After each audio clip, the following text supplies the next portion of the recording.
Hello, church. Here we are with our next instalment of David. I think we'll call this one The Pursuing Saul. So Saul continues pursuing David, intent on killing him, intent on murdering him and getting David out of the way, because he knows beyond doubt that David will take his kingdom one day. In 1 Samuel 23:16, while Saul is pursuing David, Jonathan manages to get to David and he strengthens David in God and makes a covenant again with him. And he actually says to David, my father Saul will never harm you. You know, he won't get him. Doesn't mean that he doesn't want to. And then he says, you will surely be king and I will be second to you. Jonathan, what a man after God's own heart, just like David. Then in 1 Samuel 24, while Saul is pursuing David relentlessly, he's up in the caves, he's in the wilderness trying to get David, and Saul at one point goes to relieve himself in the caves. Guess who's hiding in the cave? David with some of his men. Saul has fallen into David's hands. David's men encouraged David to kill Saul, justifiably. They're saying, look, God's given him into your hands. Aren't you the one anointed by Samuel? Makes sense, doesn't it? But David, what he does, he actually cuts a bit of Saul's cloak off. He gets really close to him and just slices off a piece of Saul's cloak. When Saul leaves, David confronts him. He says, God gave you into my hands. Look, I've got part of your cloak. He spares Saul's life because he refuses to lay a hand on the Lord's anointed. David fears the Lord more than what he fears for his own life. And he will not lay hands, harm, bring charge against the Lord's anointed. When, after he spared Saul's life, Saul finds out, because David calls him, and his response is in 1 Samuel 24:16. And he says, is that your voice, David, my son? And Saul wept aloud. You're more righteous than I, he said, and you've treated me well. I treated you badly. You have just now told me about the good you did to me. The Lord gave me into your hands, but you did not kill me. When a man finds his enemy, does he let him get away unharmed? May the Lord reward you well for the way you treated me today. I know that you will surely be king and that the kingdom of Israel will be established in your hands. Saul tells him, you will be. But Saul is not prepared to let it go. He then says, now swear to me by the Lord that you will not kill off my descendants or wipe out my name from my father's family. So that's all in 1 Samuel 24. David gave his oath to Saul, then Saul returned home, but David and his men went up to the stronghold. They did not go back to Israel with Saul. It's not long before Saul once again is intent on killing David and hunts for him once again. But once again, actually, there was a time where Saul nearly caught David, but then the Philistines invade Israel and Saul has to turn around and go and rescue Israel. God's sovereignty. But again, David has Saul at his mercy.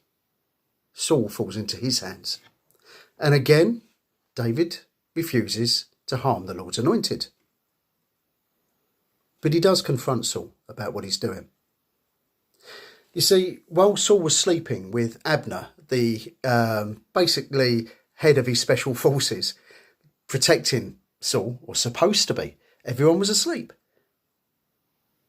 David ends up with the water jug and Saul's spear that were at Saul's right hand. David again could have killed Saul in his sleep, but chose not to, because he's the Lord's anointed.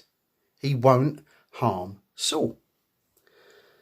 So David confronts Saul again. He's at a distance and he says to him, I've got your spear. I've got your water jug. Abner, what was you doing? Looking after the king? No. Then Saul responds. This is 1 Samuel 26:21. And he said, I have sinned. Come back, David, my son. Because you considered my life precious today, I will not try to harm you again. Surely I have acted like a fool and have been terribly wrong." "Here is the king's spear," David answered. "Let one of your men come over and get it. The Lord rewards everyone for their righteousness and faithfulness. The Lord gave you into my hands today, but I would not lay a hand on the Lord's anointed. As surely as I valued your life today, so may the Lord value my life and deliver me from all my trouble." See, there's a lot of forgiveness going on here. But reconciliation is a journey, and David at this time is not going to go back with Saul. He's telling him, no, my trust is in the Lord. As I let you go, the Lord will let me go. Then Saul said to David, "May you be blessed, David, my son. You will do great things and surely triumph." So David went on his way and Saul returned home. So David, the man after God's own heart, could have easily taken things into his own hands.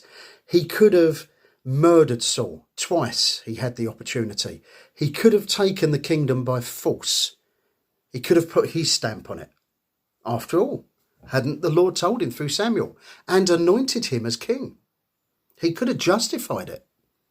His advisors told him to do it. But David, his heart's after God's throne. His heart is after God's name, God's righteousness ruling over the nation of Israel. He didn't want to take it as a murderer. So David starts as he finishes, open-handed, not grasping position, but relying on God and God's timing, which is hard. You know, still living in the contradiction of God's promises, but trusting in God's timing. And by doing these things in God's timing and taking the harder route of waiting, David's hands remained clean. He could never be accused of stealing the throne,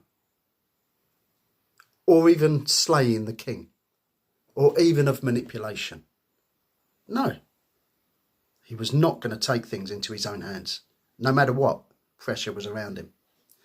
So there is one lesson this week that we can learn from David, and that's to trust in the Lord, because the one who calls you is faithful. And if he's called you, to do that, he will do it, and he will open the doors.